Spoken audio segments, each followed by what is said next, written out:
Hola, buenos días a todos. Mi nombre es Francisco García. Soy académico de la Universidad Arturo Prat, de la Facultad de Ingeniería y Arquitectura. Primero que todo, muchas gracias por la invitación al Congreso. Hoy les voy a presentar el trabajo titulado Evaluación de métodos para la imputación de datos en series temporales de variables meteorológicas del norte de Chile, utilizando técnicas para el análisis de datos. La presentación considera, bueno, una introducción, la explicación de la problemática, la propuesta de solución, la relación que tiene con las series temporales y la imputación de datos, la configuración experimental de la investigación, los análisis de resultados y finalmente la conclusión y trabajos futuros. Bueno, como bien saben, hoy en día toma mucha importancia el estudio del cambio climático y es por eso que la Organización Mundial de Meteorología crea unos indicadores llamados indicadores de extremo climático. Con estos indicadores es posible conocer el cambio climático en alguna zona geográfica. Sin embargo, para calcularlos se necesitan los datos que registran las estaciones meteorológicas, principalmente de temperatura y precipitación. Además, la Organización Mundial de Meteorología establece que esos datos, los datos utilizados para calcular estos indicadores, requieren tener al menos 30 años de información y ser homogéneos. Entonces, el problema es que las estaciones meteorológicas del norte de Chile presentan problemas de calidad de datos, manifestándose como vacíos temporales. Acá podemos ver en la figura algunos ejemplos de la variable de precipitación y temperatura media, lo cual impide cumplir con la recomendación de la Organización Mundial de Meteorología, donde ellos dicen que, ¿no es cierto?, tenemos que usar 30 años de información y tener los datos completos en el fondo. Producto de ello, la propuesta de solución es abordar el problema con métodos de imputación de datos que permitan completar estos datos vacíos. Ya, en otras partes del mundo han hecho análisis, estudios sobre estas técnicas, hay investigaciones sobre lo mismo. ¿Por qué? Porque es un problema que se da muy frecuente con respecto a los datos que registran las estaciones meteorológicas.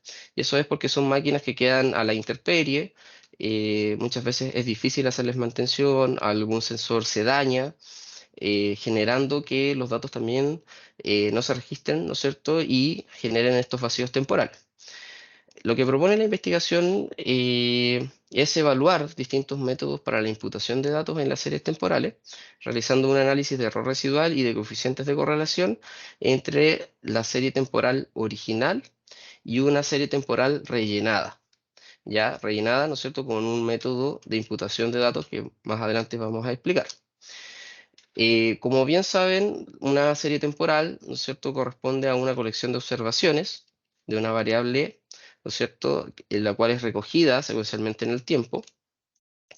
En el caso nuestro, las series temporales que vamos a utilizar corresponden a las variables meteorológicas de temperatura media, mínima, máxima y precipitación, ¿ya? Principalmente en el gránulo diario, ya las estaciones meteorológicas principalmente registran a nivel diario los datos. Por otro lado, referente a la imputación de datos, es un procedimiento, ¿no es cierto?, que corresponde a asignar un valor a una variable que pueda tener un registro ausente. ¿Ya? Acá tenemos un ejemplo en la figura 4, donde vemos la precipitación de una estación meteorológica que tiene un vacío temporal versus la figura 5 que corresponde a la misma serie temporal a la cual se le aplica un método de imputación de datos para poder rellenar ese vacío temporal que presentaba originalmente. Para la imputación de datos se seleccionaron 5 técnicas diferentes, la cual son combinación lineal ponderada, razones de distancia, razones promedio, razón normal y finalmente inverso de la distancia al cuadrado. Estas técnicas utilizan estaciones meteorológicas vecinas como insumo para poder crear el valor o, ¿no es cierto?, el valor faltante de la estación que lo requiere. Sin embargo, a pesar de utilizar estas estaciones vecinas como insumo para poder crear este dato ficticio en el fondo, cada una utiliza una estrategia diferente. Algunas se basan en las distancias, en promedios, en coeficientes de correlación como ponderadores. Entonces, causa interés poder saber cuál de estas 5 técnicas puede ser la más adecuada o la que presente menor error, ¿no es cierto?, para poder completar los datos eh, de las variables meteorológicas en el norte de Chile. ¿Y por qué es así? Porque, como les explicaba, en el norte de Chile el clima es diferente a otras partes del mundo, es bastante árido, es bastante extremo. Las temperaturas en el día pueden ser muy altas y en la noche pueden ser muy bajas. Entonces, causa interés conocer cómo se pueden comportar este tipo de técnicas de imputación de datos. Para el experimento se recolectaron 586 estaciones meteorológicas que pertenecían a 14 organizaciones diferentes, de gobierno y privadas. Los datos, el periodo de tiempo que cubren son aproximadamente de 1935 a 2014, pero dado que las estaciones meteorológicas no presentan todos el mismo periodo de información, se tuvo que hacer una selección de un subconjunto de estaciones meteorológicas, ¿ya? En promedio, las estaciones meteorológicas presentaban 16,3 años de información. Una vez seleccionado ese subconjunto, se tuvo que volver a seleccionar un subconjunto de estaciones meteorológicas. ¿Por qué? Porque no todas las estaciones meteorológicas registran todas las variables meteorológicas, ya producto de los problemas que le explicaba yo, que a veces hay problemas de mantención, ¿no es cierto? Entonces, o hay algún sensor que se daña.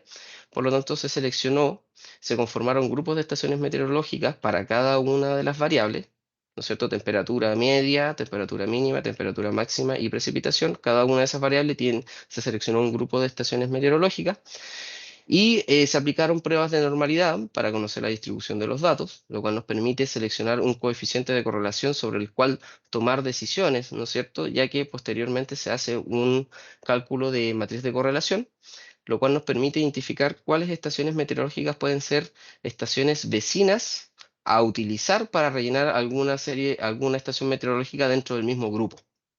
Ya también se hizo un análisis geográfico para seleccionar estaciones meteorológicas cercanas y esto permitió crear el grupo de estaciones meteorológicas para cada una de las variables eh, que fueron sometidas al experimento. En el experimento propiamente tal, lo que se hace es tomar una serie temporal, como se ve en la figura 7, y se le genera un vacío temporal intencional, como se ve en la figura 8. ¿Para qué? Para poder comparar el dato real con el dato rellenado según cada una de las técnicas de imputación que se utilizaron. Entonces, el experimento consistía en generar 15 iteraciones, donde en cada iteración se van generando vacíos temporales, y así tenemos diferentes experimentos con diferente cantidad de vacíos temporales y se someten, ¿no es cierto?, a la prueba, ¿no es cierto?, o a la aplicación, ¿no es cierto?, de los métodos de imputación de datos. Acá tenemos un ejemplo en donde se toma la serie temporal de la temperatura máxima, la serie temporal original, ¿no es cierto?, se visualiza de color azul, mientras que el pedacito de serie temporal donde se rellena con la técnica, en este caso combinación lineal ponderada, se ve en color amarillo. Entonces, esto nos permite observar también cómo la técnica de imputación rellena el dato faltante y se puede ver la comparación también respecto al dato original, a los datos originales que fueron extraídos, ¿verdad? Para generar el vacío de forma intencional. Esto nos permite calcular el coeficiente de correlación, ¿no es cierto?, también entre la serie temporal original y la serie temporal rellenada, que en este caso sería la que está compuesta por la línea amarilla, y también calcular el error residual, o sea, qué tanta diferencia hay entre el dato original y el dato completado o rellenado por la técnica de imputación. Es por eso que en cada uno de los experimentos donde se iba generando el vacío temporal y se iba rellenando, ¿no es cierto?, con los métodos de imputación, se fueron calculando los coeficientes de correlación entre la serie temporal rellenada y la serie temporal original. También se hicieron pruebas de normalidad. Estas variables, por lo general, las variables climáticas no presentan un comportamiento normal. lo cual fue confirmado, ¿no es cierto?, por las pruebas de normalidad. Y finalmente también se hicieron los cálculos de errores residuales y la generación de estadísticos descriptivos. ¿Por qué? Porque en el caso de tener muchos valores rellenos, era necesario tomar el error residual de cada punto de dato y calcular el promedio, la desviación estándar para poder representar bien el error residual de cada uno de todos los puntos vacíos y rellenados que se generaron en el experimento. Dicho eso, ya entrando al análisis de resultados, en este caso podemos ver los resultados de temperatura mínima. Estamos viendo la distribución del coeficiente de correlación de Spearman y Kendall.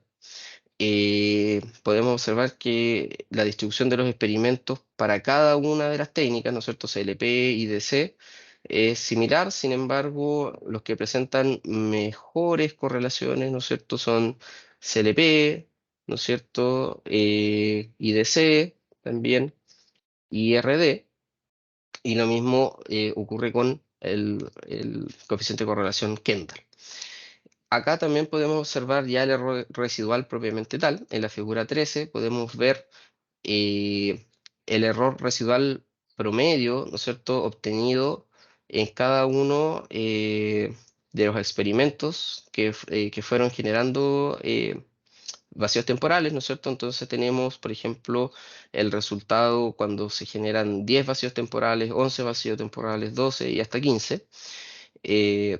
Y lo que buscamos, ¿no es cierto?, en los resultados es los errores residuales más cercanos a cero y coeficientes de correlación positivos. Eso nos va a indicar la técnica más adecuada, ¿no es cierto?, según variable meteorológica y según los experimentos. En este caso, para la temperatura mínima, podemos ver que las técnicas más cercanas a cero con el error residual son IDC, CLP, ¿no es cierto?, y RD, ¿ya? Son las que menor error presentan al momento de crear los datos, ¿no es cierto?, al momento de imputar los datos. Por otro lado, en la temperatura media, ¿no es cierto?, podemos ver también que la técnica CLP es una de las técnicas que mejor correlación presenta, seguido, ¿no es cierto?, por RP, RN. Acá se presentan algunos coeficientes de correlación negativo, que eso lo vamos a explicar un poquito más adelante.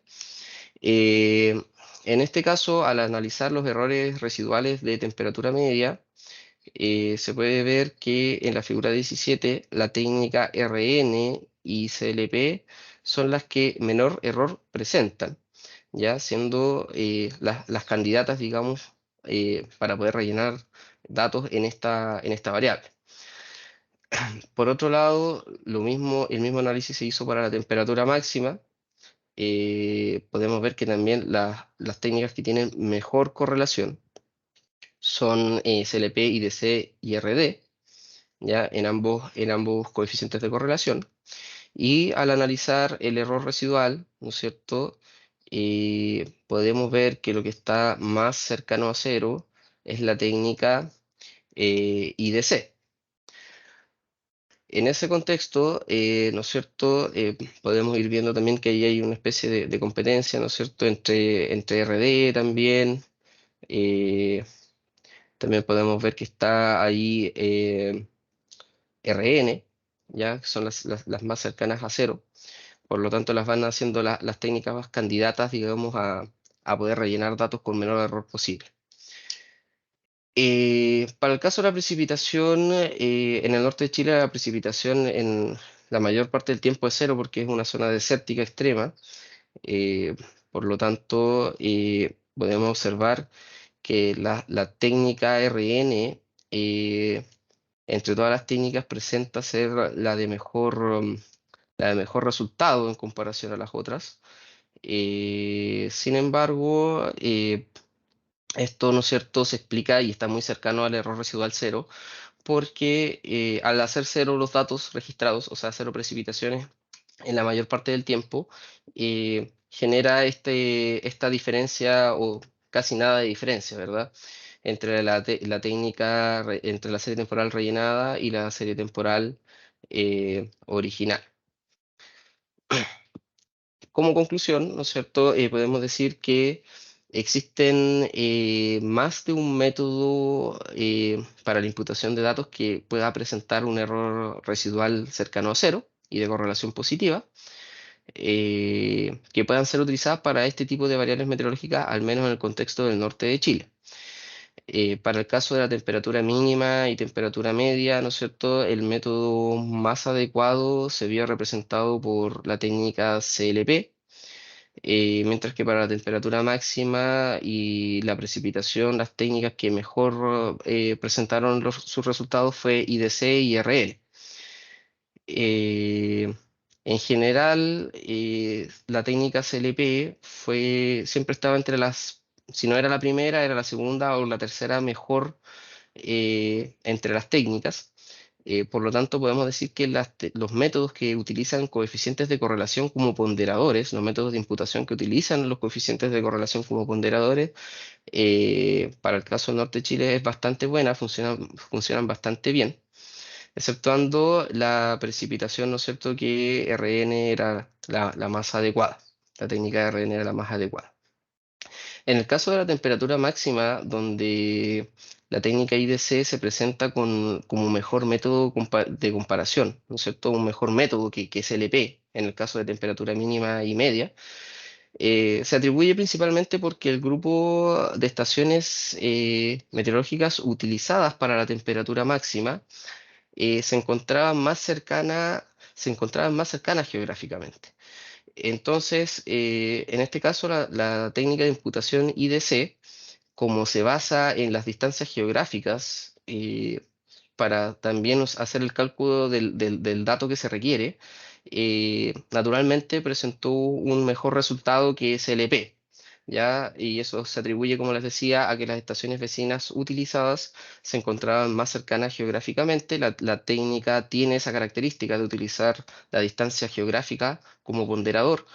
eh, y provoca, ¿no es cierto?, que tome ventaja sobre CLP. Ahora, recordad que también en la temperatura máxima, CLP también era una segunda o tercera técnica con menor error residual. Por lo tanto, podemos decir, ¿no es cierto?, que CLP es una técnica bastante buena. Finalmente, ¿no es cierto?, referente a las correlaciones negativas que se observaron en temperatura media, en comparación a las temperaturas mínima y máxima que no tenían estas correlaciones negativas, se atribuye a que la temperatura media es una variable meteorológica que presenta muchos valores extremos. ¿Ya? Como les explicaba, en el norte de Chile, la temperatura en el día puede ser muy alta y en la noche puede ser muy baja. Por lo tanto, las técnicas de imputación sobre esta variable meteorológica les dificulta más poder representar el comportamiento de la variable en sí. Por lo tanto, genera como resultado, ¿no es cierto?, ciertas correlaciones negativas. A diferencia de temperatura mínima y máxima, que son valores extremos totalmente, y ahí las técnicas logran capturar bien el comportamiento. Las técnicas de imputación logran capturar muy bien el comportamiento en ese tipo de variables. Bueno, finalmente, como trabajo futuro, ¿no es cierto? Se propone incorporar más métodos de imputación, algunas técnicas de minería de datos, y también utilizar datos de reanálisis eh, como reemplazo de las estaciones meteorológicas vecinas. ¿Por qué? Porque los datos de reanálisis son datos meteorológicos simulados que son creados por modelos de instituciones grandes como la Organización Mundial de Meteorología, y la gracia que tienen estos datos simulados es que tienen una serie temporal completa, eh, y también buscan representar el comportamiento de la variable meteorológica. Y estos datos simulados son construidos también en función de datos reales, o sea, usan insumos de datos reales, de estaciones meteorológicas, para crear estos datos simulados.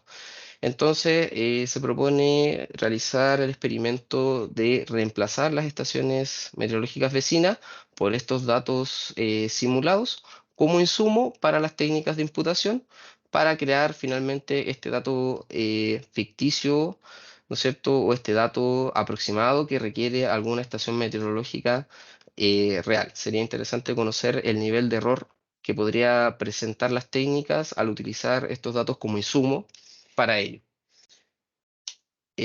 Bueno, con esto doy fin a la presentación. Muchas gracias. Cualquier consulta o duda lo pueden enviar al correo electrónico. Hasta luego.